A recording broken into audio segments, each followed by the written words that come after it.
बार हमारी बचपन की घटना है। एक बार हम छोटे थे तो हमारी माता राम की लड़ाई हो गई पड़ोसन से, खूब लड़ाई भाई। जब लड़ाई हुई तो हम खेत में तो ढोर हाँक दे गए थे खेत में अनपढ़ जात गई मछलियां, हम ढोर हाँक दे गए थे। मम्मी ने कहा तेरी पटाल आई, हम अकरी पटाल आए, वो ढोर हाँक आए। देखो जीवन की घटना हम बता रहे हैं। तो ढोर हाँक के आए, ऐसे 2-3 दिन गुजरे। आज जो पड़ोसन से लड़ाई माता राम की हुई थी, उन पड़ोसन के यहाँ सत्यनारायण की कथा हो रही थी। जब सत्यनारायण की कथा हो रही थी तो हमारी माता जी गई और उन्होंने कान तो उसके घर की तरफ कर लिया, क्योंकि उस पड़ोसन ने माता जी को बुलाया नहीं था कथा में। ऐसा होता ही है गांव में, बुलाते क्या? लड़ाई कहीं हो जाए तो बुलाता कोई नहीं, बुलाता। तो हमारी माता जी को उन पड़ोसन ने उन्हें नहीं बुलाया तो हमारी माता जी गई। जैसे ये दीवाल है, पहले आ रहे होते ना घर में, तो ऐसे बेदों में पहुंच गए। तो हमारी माता जी तो पट्टी बनी रहती, तो माता जी गई और पट्टी पे ऐसी बैठ गई। वो आ रहे में कान लगा ला, उनने सो कर देख अपने घर की तरफ रही। कैसे पहले के घर में, हमारे घर में बेनी आती, दरवाजे बेड़ा लगी रहती दोनों तरफ। यहाँ ना बेड़ा लगी रहती अपने यहाँ है, मतलब एक ठही ऐसे खड़ो कर देते, फिर बीच में गोल गोल कर देते, बेड़ा लगी रहती। हमारे घर दरवाजे नहीं आते। तो ऐसे तो हम जब वहां से आए खेत से एक बार, तो माता जी से पूछा कि माता जी यहाँ क्यों बैठी? बोले सत्यनारायण कथा हो रही कहते। हमने कहा तुम क्यों नहीं गई? बोले कि बुलाया नहीं है। हमने कहा जब बुलाया नहीं है, तो हमने कहा कि जब सुनना है तो अंदर जाओ। बोले बुलाए नहीं है हमें, इसलिए हम अंदर नहीं जा सकते। हमें तो कान का ही लगा फिर में। बोले कि उनने तो नहीं बुला, लेकिन सत्यनारायण भगवान ने तो बुला, और उनकी कथा भी सुन पाई जिन पर भगवान की कृपा हो जाए। तो वे बैठी रही और कान से कथा सुनती रही। हमारे मन में वो बचपन से एक बात दिमाग में गूंजती रही कि कथा पड़ोसन की यहाँ हो रही है, लड़ाई माता जी की है। यहाँ जो कथा सुनने गए वो बुलाए वाले गए, जिनको उसने बुलाया वो कथा सुनने के लिए गए, लेकिन हमारी माता जी को नहीं बुलाया।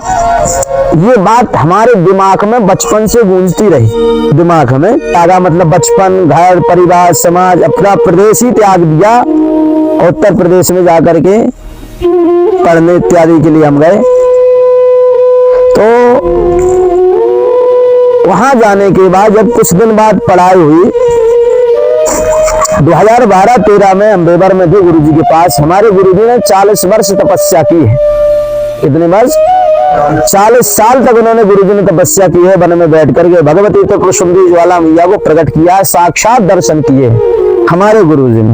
उन गुरुजी की चरणों में हम लोग रहे, सेवा की है, माता रानी की सेवा की। उन गुरुजी का प्रसाद भूरा चटनी हम सबको मिली है, गुरुजी का आशीर्वाद। साक्षात कुसुमती से बात करते रहे। हम तो लोग तो पर्चा बनाते, वो तो ऐसी बताई थी मौस, लेकिन हम सिखा गए थे कि आदमी बहुत खराब है, बाप की नहीं माना तो तुम्हारी कैसे मान। इसलिए पहले पूछ लाओ करे, हस्ताक्षर ले लाओ करे, फिर साइन करो करे, पहले पूरा पर्चा पढ़।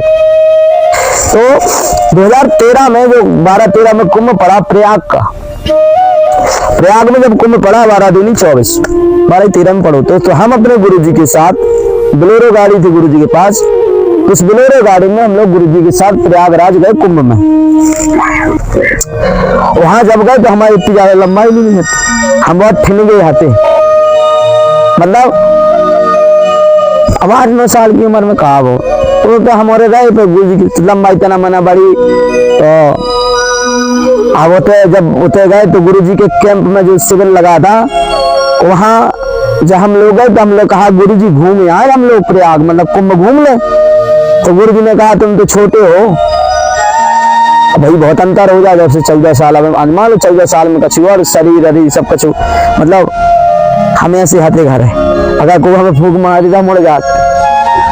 लेकिन मतलब बुद्धि व बचपन से वैसी रही। कैसे बब्बा हमसे हल्के से जुड़े रहे, हमारे अगरबत्ती तो लगती है सन्यासी बाबा के चरण में, और वो गाँव सब होता ही रहा। तो तो उतने जब हम गए तो वहां हमारे मन में वही बचपन का संकल्प घूमा कि भैया देखो यहाँ इस मेले में किसने किसको बुलाया है। ये जो कुंभ पड़ा है यहाँ किसने बुलाया?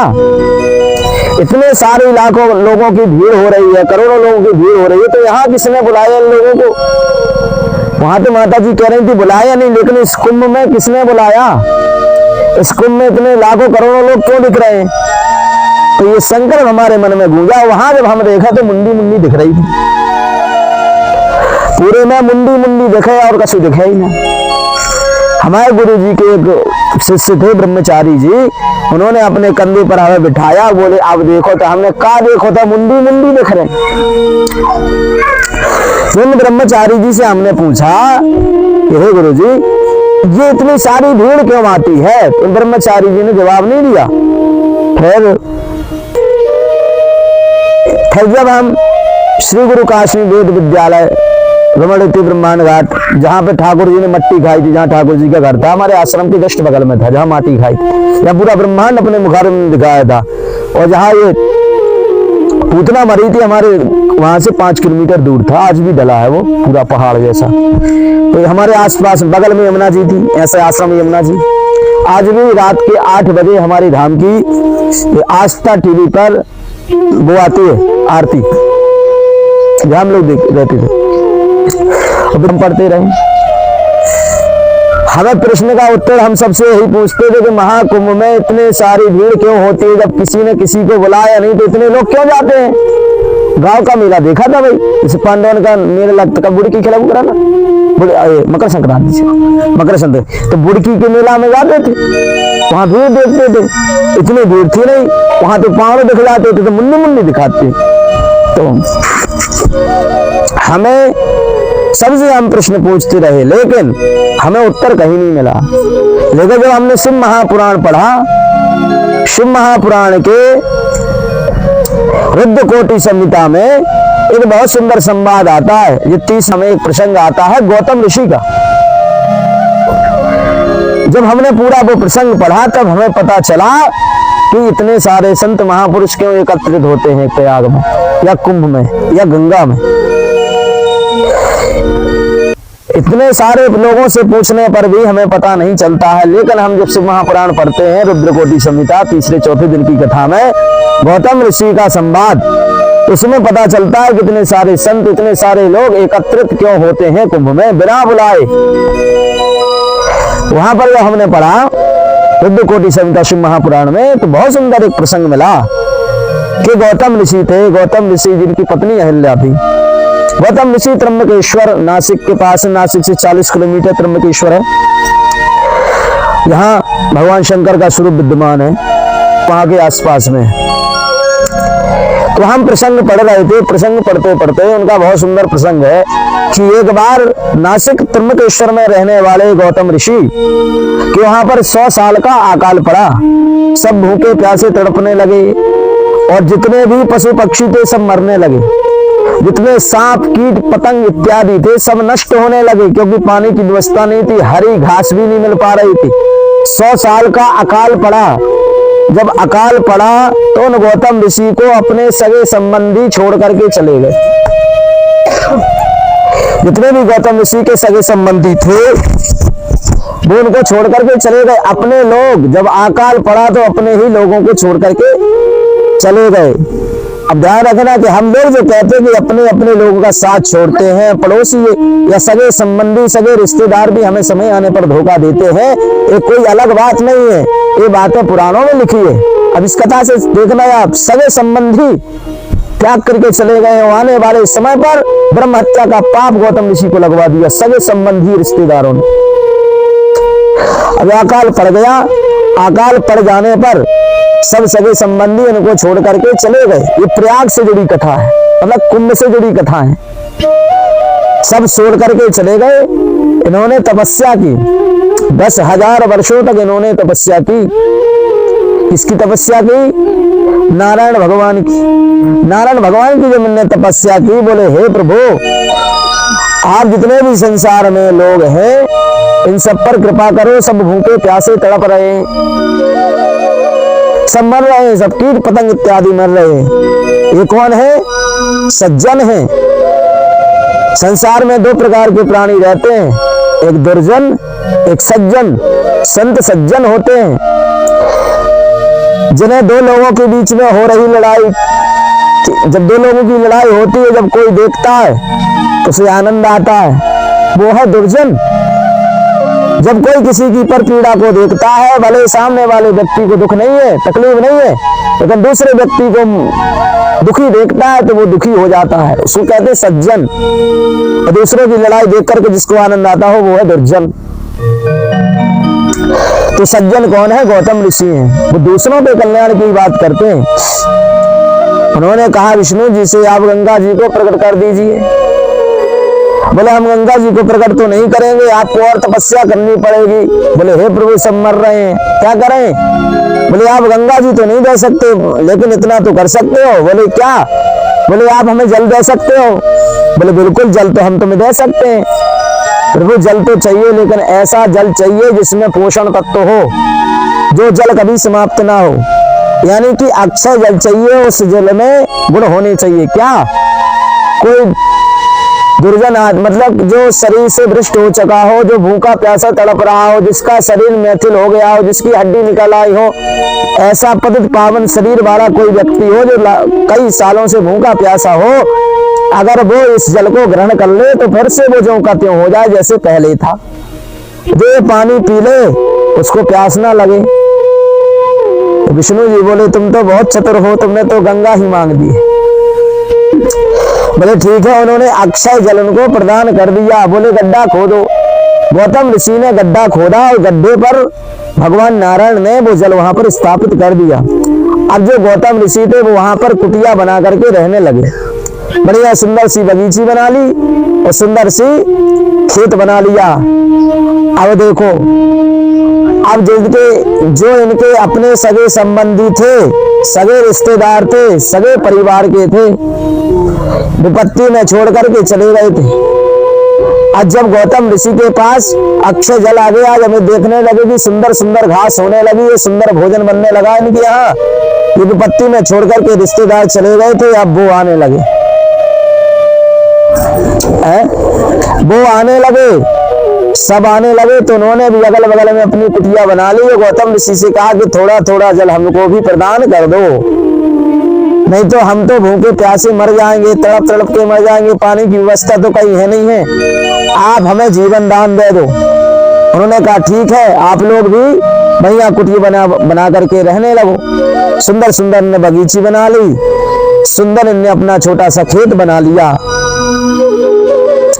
अब धीरे धीरे हरियाली फैलने लगी, हरियाली फैलने लगी। तो हरियाली फैलने लगी तो वहां पर जो भी आता, जो भी खेती करने आता है, जो भी गैया मैया आती चरती खूब, जो भी पूछे भैया इस जल का पूरा महत्व, इस जल का पूरा पुण्य, तो आज जो जल तुम लोगों को मिल रहा है, जिस वजह से यहाँ रह पा रहे हो, जिस वजह से तुम्हारा जीवन बचा है, वो सब तो गौतम ऋषि के द्वारा दिया हुआ जल के वजह से तुम्हारा जीवन बचा है। आप जितने ये अपने सगे संबंधी थे, इनको क्या होने लगी? जलन। तो गौतम ऋषि ने जीवन दान दिया। अब जो इनके सगे संबंधी थे वहां रहने लगे, उनका जीवन बच गया। तो अब ये क्या कहने लगे कि सब लोग आते हैं, केवल गौतम ऋषि की ही प्रशंसा करने लगते हैं। सब गौतम ऋषि की प्रशंसा कर रहे हैं। ये खेती हो रही तो गौतम ऋषि की वजह से हो रही, हम लोग बचे हैं तो गौतम ऋषि की वजह से बचे हैं, और वास्तव में उन्हीं की वजह से बचे हैं। अगर वो जल नहीं देते तो उनका जीवन कैसे बच पाता? तो वो जितने ऋषि थे सगे संबंधी, वो कहने लगे कि गौतम ऋषि को तो मार देना चाहिए, गौतम ऋषि को बदनाम कर देना चाहिए, इसको अब इस नगर से भगा देना चाहिए, इसके वजह से हमारा सारा सम्मान खत्म हो रहा है, इसने हमारी पूरी पद प्रतिष्ठा छीन ली है। अब ये कौन कर रहे हैं बताओ? कौन कर रहे हैं ये लोग? कौन कह रहा है कि गौतम ऋषि को मार देना चाहिए? कौन कह रहा है कि गौतम ऋषि को भगा देना चाहिए? कौन कह रहा है कि गौतम ऋषि के ऊपर कोई पाप लगा देना चाहिए, गौतम ऋषि को नगर से निकाल देना चाहिए? कौन कह रहे हैं? ये उनके सगे संबंधी कह रहे हैं। वो सगे संबंधी कह रहे हैं जिनको गौतम ऋषि ने जीवन दिया, जिन गौतम ऋषि ने उनको शरण दी, जिन गौतम ऋषि ने उनको जल दिया। अगर जल ना देते तो वो सगे रिश्तेदार तो मर जाते। खत्म हो जाते। अच्छा बताओ, यही सब हम तुम्हारे साथ होता है कि नहीं? होता है कि नहीं? हाँ भैया, होता है ना? हाँ, ये सब अपने ही अपनों पर बिजलियां गिराते हैं। यही गौतम ऋषि के साथ होने लगा। अब इन लोगों ने, सगे रिश्तेदारों ने, सगे चाचा फूफा ताऊ ने मिलकर के एक योजना बनाई। बोले गौतम ऋषि के पास तो इतना बड़ा तप है, इसको कैसे भगाएं? तो इन लोगों ने साधना करी, तपस्या करी। तपस्या के प्रभाव से गणेश जी प्रकट हो गए। वैसे बात 3 घंटा की कथा है, वो हम तुम्हें शॉर्ट में सुना रहे। इन लोगों ने, साधु संतों ने क्या किया, गौतम ऋषि को बदनाम करने के लिए इन्होंने साधना तपस्या कर दी। तपस्या 10,000 वर्षों तक करते रहे। गणेश जी प्रकट हो गए। गणेश जी जब प्रकट हो गए तो गणेश जी से ने प्रार्थना करी। बोले क्या चाहिए? तो ऋषि बोल पड़े गणेश जी से, हे गणेश जी, हम तो ये चाहते हैं कि गौतम ऋषि हमारे यहाँ से भग जाए, उसके ऊपर कलंक लग जाए या उसके ऊपर कोई हत्या लग जाए। तो गणेश जी ने समझाया, हे ऋषियों, आज तुम उनको भगाने की बात कर रहे हो। जिस दिन तुम जल के बिना तड़प रहे थे, तुम भूखे प्यासे तड़प रहे थे और जल ना मिलता तो तुम्हारी मृत्यु हो जाती। उस समय तुम्हारे पास खाने पीने के लिए कुछ नहीं था, ऐसे गौतम ऋषि ने तुम्हें शरण दी, जल दिया, रहने के लिए घर दिया, खाने के लिए सुंदर सुंदर भोजन पदार्थ दिए। अगर वो ना देते तो आज तुम मर जाते, आज जिंदा ना होते। बोले वो कुछ नहीं चाहिए हमें, वो कुछ नहीं सुनना है। इतना देने के बाद वो कह रहे कि अरे वो सब ऐसा ही था। क्या किया हमारे लिए गौतम ऋषि ने? बोले आपको वरदान देना हो, ये वरदान दो कि उनको कलंक लग जाए, वो हमारे यहाँ से भग जाए, बेइज्जती अब महसूस नहीं होती है। सब लोग गौतम ऋषि का गुणगान गाते हैं। गणेश जी बोले कि हम ये वरदान नहीं दे सकते, तुम तपस्या करो या कुछ भी करो, हम तुम्हें वरदान नहीं देंगे। तो ये चले गए। बोले तुम चले गए तो हम दूसरे की साधना करने लगे हैं। ये तो दूसरों की साधना करने लगे। 10,000 वर्षों तक फिर तपस्या करी। एक व्यक्ति कैसे मिटे, कैसे कलंक लगे, कैसे भागे, कैसे इसकी बेइज्जती हो, उसके लिए 10,000 वर्षों के लिए तपस्या हो रही है। 10,000 वर्ष पुनः इनने तपस्या करी। तपस्या के प्रभाव से पुनः गणेश जी प्रकट हुए। गणेश जी ने कहा बताओ क्या चाहिए? बोले वही चाहिए जो पहले मांगे थे। बोले क्या? बोले गौतम ऋषि पर कलंक लग जाए, हमारे नगर से भग जाए, इसको भगा दो यहाँ से। तो गणेश जी बोले कि ये सब देने के लिए हम तैयार नहीं है। आप लोगों ने देखा होगा, अब तुम लोगों ने एक चीज देखी होगी, क्या?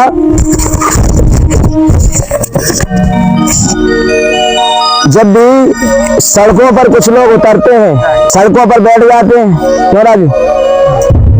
सड़कों पर बैठ जाते, सड़कों पर बैठ जाते तो बोले अन्न सन करेंगे, अन्न सन सब त्याग देंगे, अन्न भोजन नहीं करेंगे जब तक सरकार हमारी मांग पूरी नहीं करेगी। यही होता है कि नहीं? जैसे करके पूरी दिल्ली के रोडों पर बैठ गए थे, अन्न सन त्याग दिया था। बोले जब तक सरकार हमारा कर्जा माफ नहीं करेगी वादे के मुताबिक, तुमने वादा किया था कि कर्जा माफ कर देंगे, लेकिन तुमने कर्जा माफ नहीं किया है। इसीलिए अनशन करने वाले लोग रोडों पर बैठ जाते हैं। तो सरकार के कुछ लोग आते हैं, वो कहते हैं देखो भैया मान जाओ, हम तुम्हारी मांगे पूरी कर देंगे, लेकिन वो कहते हैं नहीं पहले मांगे पूरी करो। वो चले जाते हैं सरकार के कुछ लोग समझा करके। तो सरकार जब वो दोबारा अनशन करने के लिए बैठते हैं तो सरकार पुनः दूसरे लोगों एजेंटों को भेजती है। इसी प्रकार से ऋषि भी तपस्या करने लगे। एक बार तो मना कर दिया तो सबने मिलकर के गणेश जी को भेजा। बोले दद्दा अब तो वहीं दोबारा जा, नहीं तो ये अन्न तो बैठे, ये संत भी अन्न त्याग कर बैठे। ये पुरानी बात नहीं है कि तुम लोग नया काम कर रहे संसार वाले, तो पुराने जमाने की बात है, पहले से होता आ रहा है, पहले से हो रहा तभी तो हम लोग कर रहे हैं। तो दोबारा गणेश जी आए तो उन्होंने कहा कि भैया मांग लो अब क्या चाहिए। तो गौतम ऋषि के वो जो संत थे वो कहने लगे कि हम तो ये चाहते कि गौतम ऋषि पर कलंक लग जाए, गौतम ऋषि यहाँ से भग जाए। उन्होंने कहा हम ये सब तो नहीं कर सकते, लेकिन तुमने तप किया है। लेकिन संत महापुरुषों इतना याद रखना, गणेश जी ने लीला कर दी, वो तो प्रसन्न हो गए। प्रसन्न होने के बाद एक बार की बात है कि गणेश जी स्वयं गैया बन के आ गए। गणेश जी स्वयं गैया मैया बने, पतले दुबले, कि कोई फूंक मार दे तो वो मर जाए।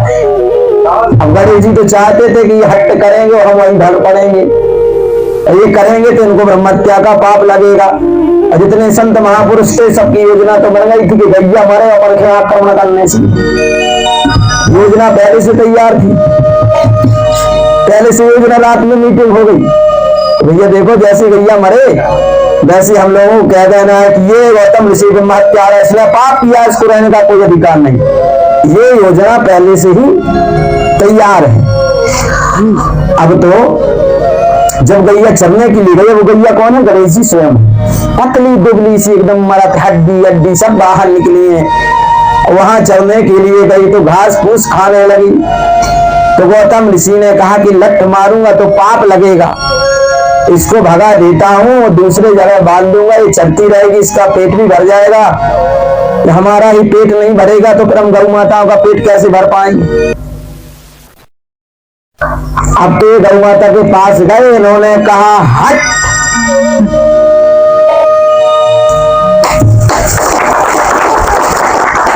आज तो माला से चढ़ा रहा है, प्रसन्न सोहे कहा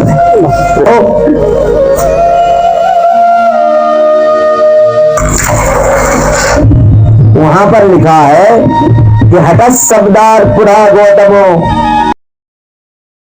पापया। उसी हट हट शब्द का जैसे प्रयोग किया तो ऋषि वहां चिल्लाने लगे, ब्रह्म सोना ग्रामेचा, इसको ग्राम में रहने के कोई अधिकार नहीं है। ब्रह्म इसने गौ हत्या की है, गौ हत्या को मारा है। साप भी साप पाप साप उद्धार से मुक्त नहीं हो सकता, इसलिए ग्रामा नित्यति भर गई चाहिए। फिर उसमें आगे लिखा ब्रह्मणात योग गौतमो ऋष्या मृत्यु दंडयात, कि अगर ये गौतम ऋषि पुनः इस नगर में आकर के किसी को दिखाई दिए तो गौतम ऋषि को दंड दिया जाएगा। और दंड कौन सा होगा? भ्रमण देव मृत्यु दंडनाथ, मृत्यु दंड दिया जाएगा। बताओ, अपने ही लोगों ने कह दिया कि ब्रह्म हत्यारा, इसको भगा दो, कलंक है, इसके यहाँ रहने का कोई अधिकार नहीं। तो गौतम ऋषि सोचने लगे कि देखो यार, हमने तो केवल हट कहा था, अभी तो गणेश जी की लीला थी, क्योंकि गणेश जी को गंगा प्रकट करवानी। उन्होंने कहा मैंने तो कुछ किया नहीं और ये पाप लग गया, मैं तो निर्दोष हूं। उन्होंने कह दिया ग्रामा भ्रमणात यो मृत्यु दंडनाथ, अगर ये गांव में भ्रमण करता हुआ दिखाई दिया तो इसे राजा मृत्यु दंड देगा। अपने ही लोग, जिन लोगों ने उन्हें आसरा दिया, जिन लोगों ने मृत्यु के समय जल दिया, भोजन दिया, खेती दी, घर दी, वो सगे संबंधी आज अपने ही लोगों पर मृत्यु प्राप्त कराना चाहते हैं, अपनों को ही भगाना चाहते हैं, अपनों पर ही कलंक लगाना चाहते हैं। ऐसे रिश्तेदार हैं। अब तो गौतम ऋषि अपनी अहिल्या को लेकर के गए, उन्होंने भगवान शंकर का जप करना प्रारंभ किया। अब एक बात बताओ, जैसे गौतम ऋषि थे, गौतम ऋषि को तो जल मिल गया था, जल उन्हें प्राप्त हो चुका था, तो जो सगे संबंधी बुरी परिस्थिति में छोड़ करके गए थे, तो गौतम ऋषि अगर हमारे तुम्हारे जैसे होते तो वो क्या कहते? बुरी परिस्थिति में हमें छोड़ करके भाग गए थे, अब जल पीने के लिए आ गए, भगो यहां से। लेकिन वो सज्जन है, संत महापुरुष है ना, इसलिए कह दिया संत हृदय नवनीत समाना। किसी ने इस पर टोका, काशी बनारस के महापुरुष विद्वानों ने टोका कि ये तो गलत लिख दिया है कि संत हृदय नवनीत समाना। बोले क्यों? बोले घी, यानी जो नवनीत घृत होता है वो तो पिघल करके ही घी बनता है, यानी कि स्वयं को कष्ट दे करके दूसरों पर कृपा करवाते हैं, दूसरों का कष्ट हरते हैं, वही संत हैं।